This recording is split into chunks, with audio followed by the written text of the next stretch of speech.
Kita balik lagi di Pod and Play by Opal. Kita masih ada di Jakarta Marketing Week 2024. Karena emang sekali lagi ya kita masih ngobrolin tentang teknologi and how it makes an impact as well di marketing. And so hari ini kita punya bisa dibilang OTT yang agak sedikit berbeda dari yang lain gitu kan. Probably I would watch this one pada saat lagi pandemi dan nonton lagi dong. Dan Aduh, yes, gitu. dan pastinya that was the first time kayaknya kita akhirnya merasakan experience yang agak berbeda seperti ini gitu kan. Kita punya Kak Ajeng Parameswari dari Bioskop Online. Halo. Hai Kak Willy, apa kabar? Alhamdulillah baik. Gimana Kak Ajeng hari ini, gimana eventnya? Eventnya so great, menarik banget tadi juga diskusinya hari ini gitu. Jadi mudah-mudahan semuanya lancar. Besok juga kebetulan aku ada di situ juga mudah-mudahan lancar barengan sama Mas Garin juga. Jadi jangan lupa besok jam 1 sampai jam 2 datang ke sini untuk nonton juga ininya aku sama Mas Garin. Oke. Sama Pak Hermawan. Wah, nice. Ini Gitu. talking about Bioskop Online dulu dan atau enggak jangan deh. Kita ngomongin tentang Mbak Ajeng dulu kali ya. Boleh nggak sih cerita sedikit tentang how you started dan bisa sampai sekarang, what's your background dan kenapa bisa akhirnya ada di Bioskop Online seperti sekarang? Panjang nih. Oke, jadi sebenarnya aku tuh backgroundnya bankers justru. Keren. Jadi pekerjaan pertama aku tuh di Citibank waktu itu. Wow. Lulus kuliah, terus kemudian dari kerja di Citibank, terus akhirnya sempat kuliah lagi, ambil S2, balik lagi kerja di bank. Nah, tapi kemudian bertemu dengan Angga, which is owner Visinema, obviously. Dan ngobrol sama dia gitu kan. Terus ya Angga bilang, lo gak bosen di corporate mulu gitu kan. Mulai tuh dia menyisipi ide-idenya gitu. Tapi but then again kayak kita tuh kan kadang-kadang melihat sesuatu tuh juga tergantung sama visi si owners dari perusahaan tersebut gitu. So I was interested with Angga Vision waktu itu gitu. Mau kemana sih dia bawa Visinemanya bisa bergerak sejauh apa, bahwa Visinema gak hanya jadi perusahaan yang production house only gitu. Dan menurutku itu cukup interesting gitu. That's why makanya akhirnya aku move dari yaudah deh. Sebenarnya waktu itu di saat yang bersama ada tawaran di salah satu perusahaan konsultan di Indonesia cukup besar. Cuma terus akhirnya aku pikir kayaknya di visinya Angga lebih bisa banyak berkontribusi untuk Indonesia juga gitu. Jadi that's why aku kebeli sama visinya dia. That's why makanya masuk ke Visinema. And then seiring karena waktu itu pandemi, dan akhirnya lahirlah Bioskop Online sehingga kemudian aku pindah di Bioskop Online, masih di dalam lingkungan Visinema juga. Wah, so Bioskop Online back again. Jadi konsepnya ini agak beda di mana kita nonton kayak kita nonton film gitu kan. Every time we watch, of course kita bayar, tapi pada saat yang sama juga ada ada rasa yang berbeda pada saat kita menonton like a pay-per-view event gitu kan jatuhnya. So can you refresh us again gitu ya tentang konsep ini dan akhirnya apakah itu sudah diplotting seperti itu dari dulu atau did it evolve jadi seperti itu, seperti apa kira-kira? Itu memang sesuatu yang kita udah plot dari dulu. Jadi pada saat kita waktu itu mendirikan, kita mau memutuskan untuk mendirikan sebuah bisnis digital dan OTT, kan kita ada visibility studies kan gitu tentunya pastinya. Jadi kita lihat apa nih yang membuat kita berbeda. Waktu itu kita juga aware bahwa udah ada OTT dari luar, ada OTT lain, sehingga kita perlu came up sama sesuatu yang punya perbedaan lah dibandingin OTT lainnya. Hingga waktu itu kita juga melakukan research ke target market kita gitu, di mana ya karena waktu itu udah banyak justru OTT platform gitu kan, nggak mungkin ya gitu kita maintain semua langganan OTT platform. Betul. Ya kan. Jadi paling berapa sih orang bisa maintain langganan OTT platform? Mungkin 2 atau 3 lah gitu paling banyak. Lebih dari itu udah sulit. Sementara waktu itu udah banyak yang udah well established dari Bioskop Online tentunya. That's why makanya kita came up sama pay per view tadi gitu, sehingga supaya itu jadi berbeda.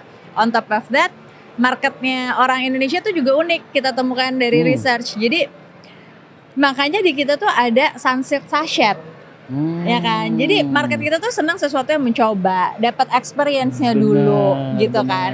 Tanpa misalnya mungkin harus disuruh berlangganan, tapi mereka udah dapat experience-nya dulu. Makanya dari si market sachet ini, kemudian kita keluarin pay per view di mana udah gamenya udah bukan berlangganan lagi, tapi benar-benar kita menjual kontennya, sehingga PR-nya adalah mencari konten yang benar-benar bagus gitu kan. That's a really good example of perilaku konsumen Indonesia ya. Jadi sasetan kecil-kecil memang itu kayaknya cuma di warung di Indonesia doang ya. Iya, itu gitu market Indonesia gitu. Dan menurutku market Indonesia unik dan sangat bisa dieksplor ya gitu. Iya, benar. Dan tapi karena ini ngomongin tentang OTT juga, lawannya raksasa loh, Mbak.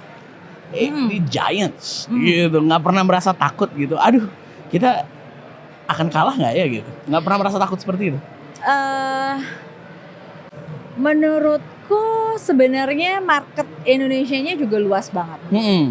Ya kan, kita punya marketnya tuh gede banget. Kita punya 200 juta lebih. Betul. 200 juta lebih penonton.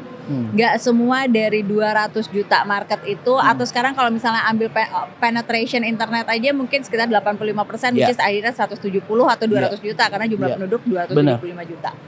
Nah, gak semua adalah orang-orang yang di market A punya kemampuan membayar berlangganan dengan harga giant tadi gitu kan. Benar. Sehingga apa yang kita tawarkan entry point-nya mulai bisa nonton yang legal 5.000, kemudian kan itu juga menjadi sesuatu yang berbeda gitu. Dan gak selamanya orang filmnya juga banyak. Exactly. Gak semua film diambil market giant gitu. Dan gak semua orang sukanya film tersebut gitu, film yang ada di platform lain gitu. Jadi film Indonesia sendiri aja juga production-nya tuh banyak. Makanya sebenarnya konsep dari bioskop online itu kan adalah untuk mempertemukan antara, makanya kita fokus di film Indonesia, mempertemukan antara film-film Indonesia yang berkualitas dengan penonton film Indonesia. Sehingga kita memberikan kesempatan justru untuk filmmaker, misalnya emerging filmmaker untuk juga menaruh karyanya di bioskop online yang belum tentu mungkin ke take up sama platform giant yang lainnya gitu.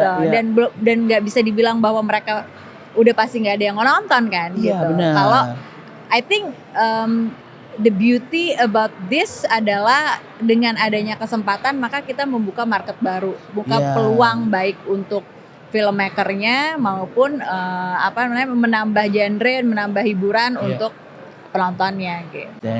Ini juga tadi juga sempat dibahas gitu ya tentang sineas-sineas yang mungkin masih belum besar, namanya juga mungkin belum dikenal terlalu banyak orang, tapi ternyata mereka punya film-film yang berkualitas gitu kan ya. Dan pastinya itu bisa fit ke market itu sendiri melalui bioskop online gitu ya. Gitu.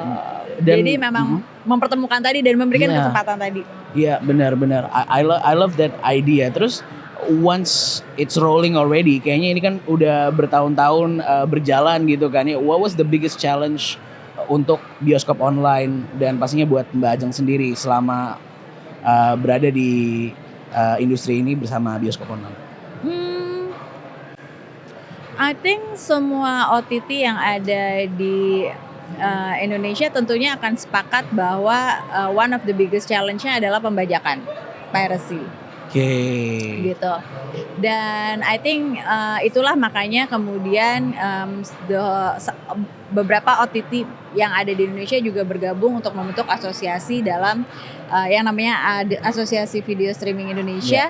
Kemudian untuk salah satu agenda kerjanya tahun ini adalah untuk pembajakan tadi. Jadi ini sebenarnya adalah collective effort untuk melawan pembajakan.